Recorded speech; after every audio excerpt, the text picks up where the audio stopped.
तो हेलो, स्वागत है आपका फिर से न्यू विद्या मंदिर क्लासेस में। देखते हैं आज जो हम पिछले क्लास में पढ़े थे उसको एक बार फिर से रिवाइज करते हुए आगे की क्लास शुरू करेंगे। तो स्वागत है आपका विद्या मंदिर क्लासेस में, न्यू विद्या मंदिर क्लासेस में।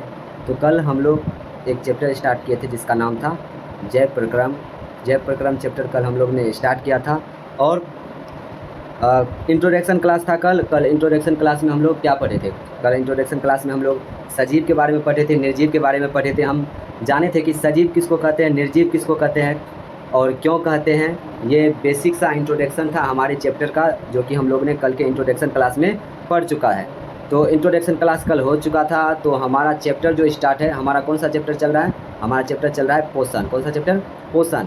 पोषण हमारा चैप्टर चल रहा है और हम आज आगे बढ़ेंगे, जय प्रक्रम चैप्टर को आगे लेकर चलेंगे। आज है फर्स्ट क्लास, आज पहला क्लास स्टार्ट है। ये वीडियो का पार्ट 1 रहेगा, ठीक है। पार्ट 1 में देखते हैं आज कहाँ तक कवर हो पाता है, उसके बाद पार्ट 2 बनेगा, ठीक है। तो आज हम स्टार्ट करेंगे जय प्रक्रम।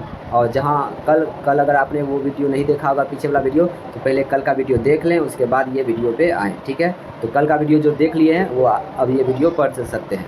तो आपको बता दें कि आपको हमारे इस चैनल पर जितने भी क्लास 10th में साइंस जो चैप्टर होता है, साइंस जो बुक है, साइंस में फिजिक्स, केमिस्ट्री, बायोलॉजी, वो पूरा इस चैनल पे करवा दिया जाएगा। फुल सिलेबस करवा दिया जाएगा, रिवीजन भी करवाएंगे, ठीक है। और मैथ भी चालू होगा। तो पहले क्या होगा कि पहले अभी हम बायोलॉजी पढ़ते हैं, उसके बाद फिजिक्स पढ़ेंगे, उसके बाद केमिस्ट्री पढ़ेंगे, फिर मैथ पढ़ेंगे, ठीक है।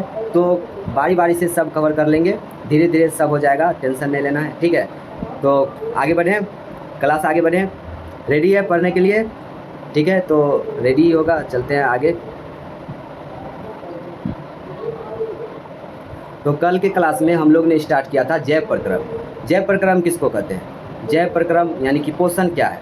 पोषण क्या है? अच्छा, कोई बोल दे कि तुम पोषण क्या है, क्या ज़रूरत है हमें पोषण, और पोषण हमें कहाँ से प्राप्त होगा, पोषण कैसे प्राप्त करते हैं हम लोग, कैसे प्राप्त होता है पोषण, बताइए। पोषण कैसे प्राप्त होगा हम लोग? पोषण हमें भोजन से प्राप्त होता है, पोषण हमें भोजन से प्राप्त होता है। तो भोजन हम करेंगे तब ना पोषण मिलेगा। तो भोजन हम पोषण प्राप्त करने के लिए भोजन करते हैं, ठीक है, ठीक है ना। तो जय प्रक्रम में हम लोग कल सजीव के बारे में पढ़े थे, निर्जीव के बारे में पढ़े थे। सजीव क्या है वो जान चुके थे, निर्जीव क्या है वो जान चुके थे। तो ठीक है, इससे आगे बढ़ते, ये सब कल के क्लास में हो गया था। अगर कल का क्लास आपने नहीं देखा है तो जाके पहले वो कल का क्लास देखिए, उसके बाद इस क्लास में आइए, ठीक है। तो कल ये सब बात हो चुका था कि जीवित पदार्थ में अणुओं का विशेष प्रकार से संयोजन होता है। कैसे होता है? जैसे कि यहाँ पे देखो, यहीं तक हुआ था ना कल कहाँ तक हुआ था? यहीं तक ना, यहीं तक हुआ होगा, यहीं तक होता है। यहीं से आगे बढ़ते हैं कि बताया गया था कि जीवों का शरीर, कल बताए थे कि जीवों का शरीर कोशिकाओं का बना होता है। जीवों का जो शरीर है वो किसका बना होता है? कोशिकाओं का बना होता है। एवं इसके जीव द्रव में विभिन्न प्रकार के अणु पाए जाते हैं। जीवों का शरीर किसका बना होता है? कोशिकाओं का बना होता है। जैसे अगर हम बोलते हैं कि हमारा जो शरीर है, हमारे शरीर का इकाई भाग क्या है, तो हम क्या बोलेंगे? हमारे शरीर का इकाई भाग एक कोशिका है। एक घर है, कोई बड़ा सा बिल्डिंग है, अगर उसका इकाई भाग पूछ दिया जाए, इकाई भाग उसका क्या हो जाएगा? तो उसका इकाई भाग क्या हो जाएगा? एक ईंट, होगा कि नहीं? वैसे ही हमारे शरीर का इकाई भाग जो है वो क्या है? एक कोशिका है। तो हमारे शरीर का इकाई भाग क्या है? एक कोशिका। तो जीवों का शरीर किसका बना होता है? कोशिकाओं का बना होता है। जीवों का शरीर कोशिकाओं का बना होता है। ये क्लास 9 में भी है, 8 में भी है, आप पढ़ चुके होंगे पहले ही। तो हम आगे बढ़ते हैं, ठीक है। तो सजीव और निर्जीव पदार्थ में सबसे बड़ा अंतर क्या है? सजीव और निर्जीव पदार्थ में क्या है सबसे बड़ा अंतर? अणुओं का विन्यास एवं संयोजन या व्यवस्था। जीवित पदार्थ में अणुओं का विशेष प्रकार से संयोजन होता है। जो जीवित पदार्थ होता है ना, जो जीवित होता है, उसमें अणुओं का जो है विशेष प्रकार से क्या होता है? संयोजन होता है, जिसके फलस्वरूप जीवों का निर्माण संभव हो पाता है। जिसके फलस्वरूप क्या होता है? जीवों का निर्माण संभव हो पाता है। हमारा जो शरीर है वो जटिल है कि नहीं? हमारा शरीर जटिल है, लेकिन हमारे शरीर में अलग अलग कार्य करने के लिए अलग अलग अंग है कि नहीं? हमारा शरीर जटिल है, लेकिन हमारे शरीर में अलग अलग कार्य करने के लिए अलग अलग अंग भी हैं, जिसके फलस्वरूप जीवों का निर्माण संभव हो पाता है। न्यूक्लियोप्रोटीन अणुओं के साथ अन्य तत्व के अणु विशेष रूप में संयोजित होकर जीव द्रव का निर्माण करते हैं। तो कल हम आपको बता चुके थे कि जीव द्रव, जो जीव द्रव है, ये जीव द्रव किसे होता है? तो बताइए, जीव द्रव क्या है? बताए थे कल, किसके मिलने से जीव द्रव का निर्माण होता है, बताइए। आप लोगों को भी क्वेश्चन का आंसर देना है। ऐसा नहीं है कि हम बोल रहे हैं तो आप लोग को आंसर नहीं देना है। आप वहीं से बैठ के आंसर देने का कोशिश कीजिए कि हाँ, जो सर पूछ रहे हैं उसका हम आंसर देते हैं, वहीं से बैठ के आंसर देना है। तो बताइए जीव द्रव क्या है। तो जीव द्रव के बारे में बताए थे कि जीव द्रव जो है कोशिका द्रव और केंद्रक द्रव, कोशिका द्रव और केंद्रक द्रव के, जब कोशिका द्रव और केंद्रक द्रव दोनों मिल जाएगा तो उसको क्या कहेंगे, जीव द्रव। कोशिका द्रव प्लस केंद्रक द्रव इक्वल टू जीव द्रव, यानी कि इंग्लिश में उसको प्रोटोप्लाज्मिक कहते हैं, कोशिका द्रव को इंग्लिश में साइटोप्लाज्मिक कहते हैं, ठीक है। और जो दोनों मिल गया तो क्या बन गया, प्रोटोप्लाज्म बन गया, यानी जीव द्रव बन गया। तो जीव द्रव क्या है, जीवन का मूल आधार है। जीव द्रव जीवन का मूल आधार है। जीव द्रव में सजीवों के सारे गुण विद्यमान रहते हैं। जीव द्रव में जो है सजीवों के सारे गुण, जितने भी तुम्हारे अंदर गुण, किसके अंदर, तुम्हारे अंदर जितने भी गुण हैं वो किसमें, जीव द्रव में सारे गुण क्या हैं, विद्यमान है। सारा गुण तुम्हारा जीव द्रव में मिल जाएगा, ठीक है। तो अब इससे आगे देखते हैं। अब यहाँ से स्टार्ट, चलिए। तो बोल रहा है, देखिए बोल रहा है कि इसमें उपस्थित विभिन्न अणुओं की इसी विशेष व्यवस्था एवं गति को आणविक गति कहते हैं, जिसका निर्जीव में अभाव है।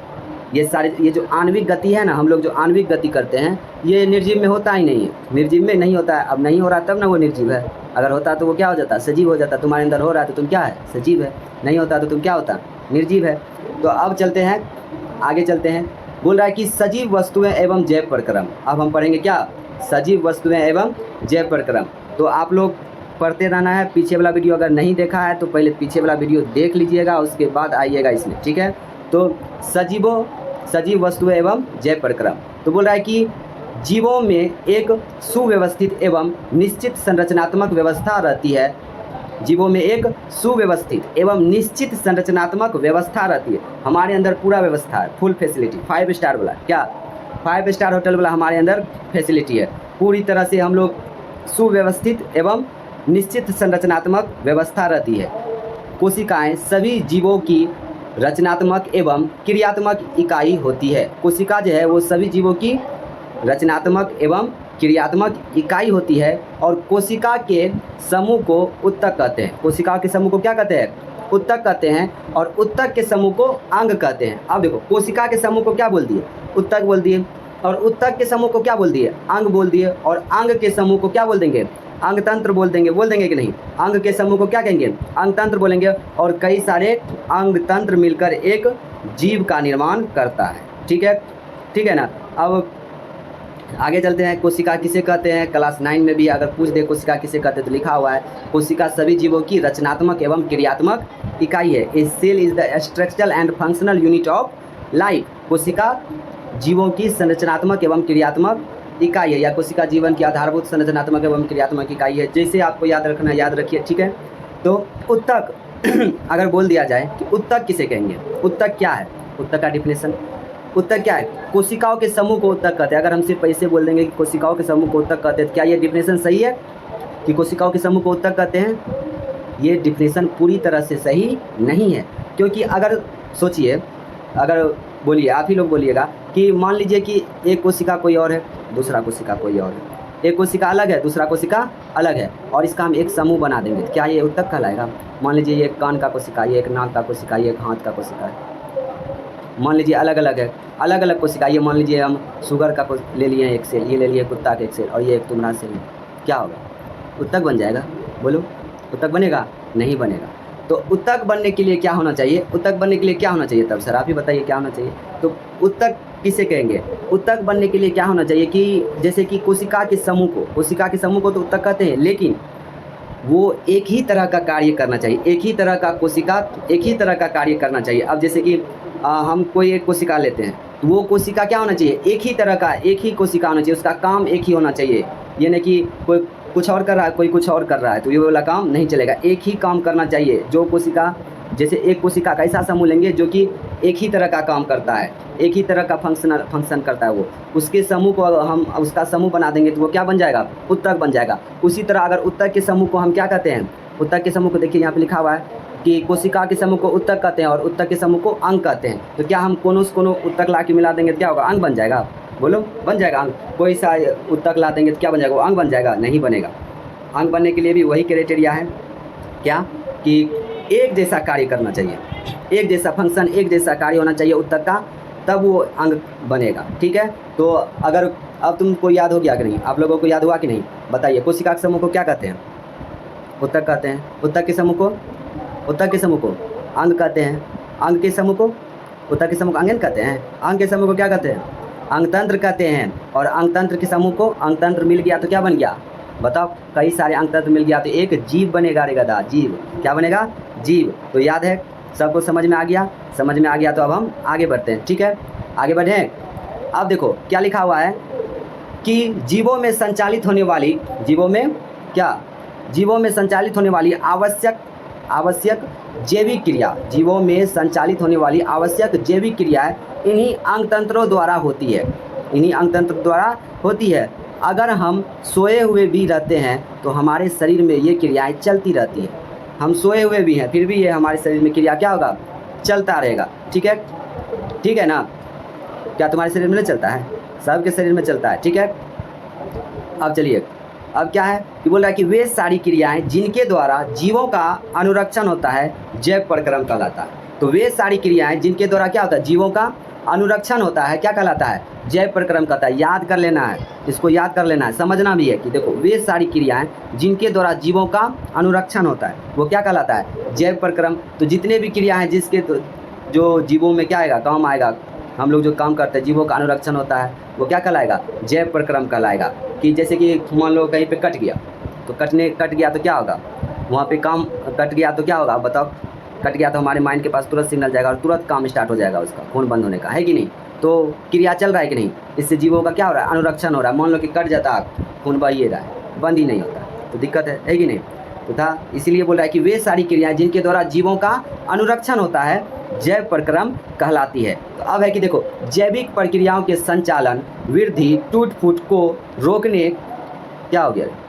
वृद्धि, टूट-फूट को रोकने आदि कार्यों के लिए जीवों को ऊर्जा की आवश्यकता होती है। अब है कि देखो, हमारे शरीर में मान लो कहीं पे चोट लग गया और वृद्धि करना, कोई छोटा बच्चा उसको बड़ा होना, है कि नहीं? तो वृद्धि में टूट-फूट को रोकने के लिए हमको क्या चाहिए? ऊर्जा चाहिए। क्या चाहिए? ऊर्जा नहीं रहेगा तो कोई काम ही नहीं होगा। क्या? फास्टिंग जिस दिन कर लेता है क्या होता है? हालत पूरा ख़राब। फास्टिंग कर लिए, अगर सुबह खाया तो ठीक है, अगर 2 दिन नहीं खाने मिले तब क्या होगा? 2 दिन नहीं खाए हैं तब? जब 2 दिन नहीं खाए हैं तो पूरा एकदम लगेगा कि शरीर में एनर्जी ही नहीं मिलेगा। तो जब एनर्जी ही नहीं मिलेगा तो क्या करेगा? जब एनर्जी नहीं मिलेगा तो कोई काम करने में मन लगेगा? मान लो कि अगर 1 महीने तुमको खाने बंद कर दिया जाए, क्या होगा? ख़त्म, कहानी है ख़त्म, है कि नहीं? तो हमारे शरीर में बोल रहा है कि जैविक प्रक्रियाओं के संचालन, वृद्धि, टूट-फूट को रोकने के लिए हमें क्या चाहिए? ऊर्जा चाहिए। तो बताओ, ऊर्जा कहाँ से मिलेगा? बताओ। ऊर्जा प्राप्त करने के लिए, देखो, ऊर्जा प्राप्त करने के लिए खाद्य पदार्थ की ज़रूरत होती है। ऊर्जा प्राप्त करने के लिए खाद्य पदार्थ की ज़रूरत होती है। और पोषण की क्रिया से जीव क्या प्राप्त करते हैं? ऊर्जा प्राप्त करते हैं। पोषण की क्रिया से जीव क्या प्राप्त करते हैं? ऊर्जा प्राप्त करते हैं। और ऊर्जा प्राप्त करने के लिए खाना चाहिए। इसलिए बोलते हैं एकदम चाड़ के खाओ, पूरा एकदम यहाँ तक, पूरा एकदम पेट भर के। ये नहीं कि जब मिला तब चाड़ दिए, नहीं, जब मिला तब नहीं। खाना है, जो मिले पेट भर के खाए, जो मिले खा लिए। खाएगा तब ना। अब खाएगा ही नहीं तो क्या होगा? खाएगा तब ना ऊर्जा बनेगा, तब ना काम करेगा, तब ना पढ़ने में मन लगेगा। अब बिना खाए क्या पढ़ पाएगा? अब पढ़ने के लिए बिना खाए बैठ गया, ऊर्जा ही नहीं शरीर में, पढ़ेगा ही नहीं, सो जाएगा, है कि नहीं? तो खाएगा तब ना, अच्छा खाना खाएगा तब ना पढ़ने में मन लगेगा। तो वही बात है कि ऊर्जा प्राप्त करने के लिए हमें खाना खाना है। ठीक है, खाएगा ना? खा लिया होगा तुम लोग, ठीक है? तो ऊर्जा प्राप्त करने के लिए हमें भोजन की ज़रूरत है। तो भोजन हमें कैसे मिलता है? पोषण की क्रिया द्वारा। पोषण की क्रिया से हमें क्या मिलता है?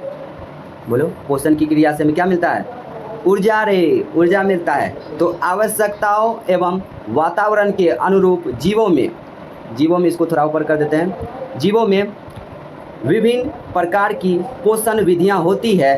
पोषण द्वारा प्राप्त जटिल खाद्य पदार्थ का सरलीकरण विभिन्न चरणों में अपचयन एवं उपचयन क्रिया द्वारा होता है। दिखा देते तुम लोग को भी, देख लो, देखो, इसको ऊपर कर देते हैं, देखो, है कि नहीं? अब इसको यहाँ से, अब देखो लिखा है कि नहीं? कहाँ चल गया? आवश्यकता एवं वातावरण के अनुरूप विभिन्न प्रकार की पोषक विधियाँ, ये थोड़ा सा ऊपर लगता है, चल गया है, कोई दिक्कत नहीं। यहाँ से देखो कि पोषण की क्रिया से जीव प्राप्त करते हैं। ये बता दिए थे कि पोषण की क्रिया से हमें ऊर्जा की प्राप्ति होती है। अपनी आवश्यकता एवं वातावरण के अनुरूप जीवों में विभिन्न प्रकार की पोषण विधियाँ होती है। पोषण द्वारा प्राप्त जटिल खाद्य पदार्थ का सरलीकरण विभिन्न चरणों में उपचयन एवं अपचयन, यही है, उपचयन एवं अपचयन अभिक्रिया द्वारा होता है और इसी प्रक्रम को हम शोषण कहते हैं। इसी प्रक्रम को क्या कहते हैं? शोषण। क्या कहते हैं? शोषण। हमारे शरीर में जो भोजन हम किए वो क्या होगा? खाद्य पदार्थ का सरलीकरण विभिन्न चरणों में होता है, अलग अलग चरणों में होता है, तो उसको हम क्या कहेंगे? ऑक्सीडेशन एंड रिडक्शन, अपचयन एवं उपचयन, ठीक है। और इसी प्रक्रिया को, इसी प्रक्रम को हम शोषण भी कहेंगे, ठीक है। इसी प्रक्रम को हम क्या कहेंगे? शोषण कहेंगे, ठीक है। यहाँ तक समझ में आया सबको? शोषण क्लियर है? शोषण क्लियर है ना? ठीक है। थोड़ा सा और 5 मिनट का क्लास कर लेते हैं, इस पेज को ख़त्म कर देते हैं, ठीक है। बोल रहा है इसमें, ये बार बार ये क्या हो जाता है, तो बोल रहा है कि इसमें ऑक्सीजन का उपयोग होता है। इसमें क्या होता है? ऑक्सीजन का उपयोग होता है एवं ऊर्जा मुक्त होती है। क्या मुक्त होती है? ऊर्जा मुक्त होती है। वृहत रूप में शोषण उन सभी क्रियाओं का सम्मिलित रूप है जिनके द्वारा शरीर में ऊर्जा का उत्पादन होता है, जिनके द्वारा शरीर में ऊर्जा का उत्पादन होता है। अब भोजन कर लेगा, ऑक्सीजन लेगा ही नहीं। भोजन कर लिया, ऑक्सीजन लिया ही नहीं, क्या होगा? हम भोजन कर लिए, ऑक्सीजन जब तक नहीं जाएगा तो भोजन का ऑक्सीकरण नहीं होगा, और जब तक भोजन का ऑक्सीकरण नहीं होगा तब तक ऊर्जा नहीं बनेगा, और जब तक तुमको ऊर्जा नहीं बनेगा तुम पढ़ेगा कैसे? बताओ। तो भोजन का ऑक्सीकरण करने के लिए हमें क्या चाहिए? शोषण करना पड़ेगा। तो शोषण करेंगे कैसे? शोषण कैसे करेंगे? शोषण करेंगे तब ना क्या होगा हमारा? बोलो। ऑक्सीकरण होगा किसका? भोजन का। तो भोजन का ऑक्सीकरण होगा, उसके बाद भोजन से हमें क्या मिलेगा? ऊर्जा मिलेगा, ठीक है। आगे चलें इसके बाद। तो बोल रहा है कि वृहत रूप में शोषण उन सभी क्रियाओं का सम्मिलित रूप है जिनके द्वारा शरीर में ऊर्जा का उत्पादन होता है, ठीक है। ठीक है ना? बोलो डी, समझ में आया? नहीं आया समझ में? समझ में आया कि नहीं? अगर किसी को कोई दिक्कत हो क्लास में, अगर समझने में दिक्कत होता है, अगर कोई टॉपिक समझ में नहीं आता है, किसी तरह का भी दिक्कत होता है, तो टाइम के साथ, अगर किसी जगह दिक्कत हो रहा है तो टाइम लिख के कमेंट कर देना है।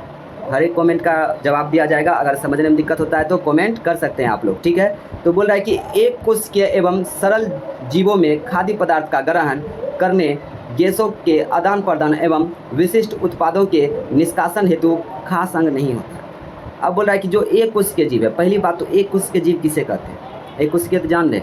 कुछ हम पिछले क्लास का भी लेते हुए आगे बढ़ेंगे, क्योंकि अगर कोई पिछला क्लास नहीं पढ़ा होगा, इसका मतलब पिछला क्लास से क्या अर्थ है? अगर कोई 9th नहीं पढ़ा है, कोई 8 नहीं पढ़ा है, डायरेक्ट 10 में आया है, तो हम उसको भी लेते हुए चलेंगे कि जैसे कि एक कोशिकीय है, एक कोशिकीय जीव किसे कहते हैं यही बताइए पहले। तो जिसका शरीर एक कोशिकाओं का बना होगा उसको क्या कहेंगे? एक कोशिकीय जीव कहेंगे। तो एक कोशिकीय जीव में क्या होता है कि भोजन के आदान प्रदान के लिए, खाना खाने के लिए, गैसों के आदान प्रदान के लिए कोई भी विशिष्ट अंग नहीं होता है। एक कोशिका का शरीर है तो क्या अलग अलग अंग होगा? होगा नहीं होगा, क्योंकि एक ही कोशिका है। क्योंकि क्या होता है, इनका सारा शरीर पर्यावरण के संपर्क में रहता है, इनका पूरा शरीर ही पर्यावरण के संपर्क में रहता है। लेकिन बहुकोशिकीय एवं जटिल जीवों में, लेकिन बहुकोशिकीय में क्या, बहुकोशिकीय में भी ऐसा होगा नहीं, लेकिन बहुकोशिकीय एवं जटिल जीवों की सारी कोशिकाएं अपने पर्यावरण के सीधे संपर्क में नहीं रह पाती है। अतः इनमें विसरण की साधारण क्रिया से सभी कोशिकाओं की ज़रूरत पूरी नहीं होती है। विसरण की साधारण प्रक्रिया से सभी कोशिकाओं की ज़रूरत पूरी नहीं होती है। हमारा जो शरीर है वो क्या है? एक कोशिकीय है कि बहुकोशिकीय है? बहुकोशिकीय है, ठीक है।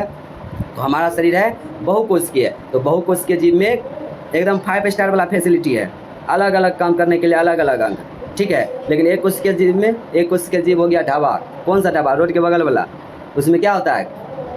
उसमें कोई विशिष्ट अंग नहीं है, ठीक है, कोई विशिष्ट अंग नहीं है, सब काम एक ही आदमी करेगा। मतलब एक कोशिकीय जीवों में क्या हो रहा है? खाद्य पदार्थ को ग्रहण करने के लिए, गैसों के आदान प्रदान करने के लिए अलग अलग अंग है ही नहीं, एक ही कोशिका है तो अंग कहाँ से रहेगा, ठीक है। कोशिकाओं के समूह को ना उत्तक कहते हैं, उत्तक के समूह को ना अंग कहते हैं। तो बताओ अंग, एक अंग बनने के लिए कितना चाहिए? कोशिका का समूह बनेगा तब एक उत्तक बनेगा, और उत्तक का समूह बनेगा तब एक अंग बनेगा, ठीक है। समझ में आया यहाँ तक? बोलूँ डी, समझ में आया? अगर समझ में आ गया है, आप लोग को अगर कोई दिक्कत होता है तो आप कमेंट कर सकते हैं कि हमको ये प्रॉब्लम है, तो हम उसका ज़रूर रिप्लाई देंगे। अगर क्लास अच्छा लगा हो, अगर क्लास अच्छा लगा हो तब, अगर अच्छा लगा हो तो लाइक कर दीजिएगा, सब्सक्राइब कर दीजिएगा। नहीं लगा होगा तो कोई बात नहीं, क्या नहीं लगा होगा तो कोई बात नहीं, ठीक है। आपकी इच्छा है, आपका चैनल है, आपको ही चलाना है, ठीक है। तो आज का क्लास यहीं पे ख़त्म करें क्या? क्या क्या पढ़े आज हम, बताइए आज क्या क्या पढ़े? पिछले क्लास में हम सजीव और निर्जीव के बारे में पढ़े थे कि सजीव और निर्जीव में अंतर पढ़े थे कि नहीं? एक बार पूरा क्विक रिवीजन हो जाए, ठीक है, एक बार क्विक रिवीजन हो जाए। तो बोल रहा है कि जीवित, ये सब बता देते कि जीवित पदार्थ में अणुओं का क्या होता है, विशेष प्रकार का संयोजन होता है। जो जीव द्रव है उसको जीवन का हम क्या कहते हैं, मूल आधार कहते हैं, कहते कि नहीं? एक बार क्विक रिवीजन। बोल रहा है जीव द्रव को हम क्या कहते हैं, जीवन का मूल आधार कहते हैं, कहते कि नहीं? और कोशिका किसको कहते हैं?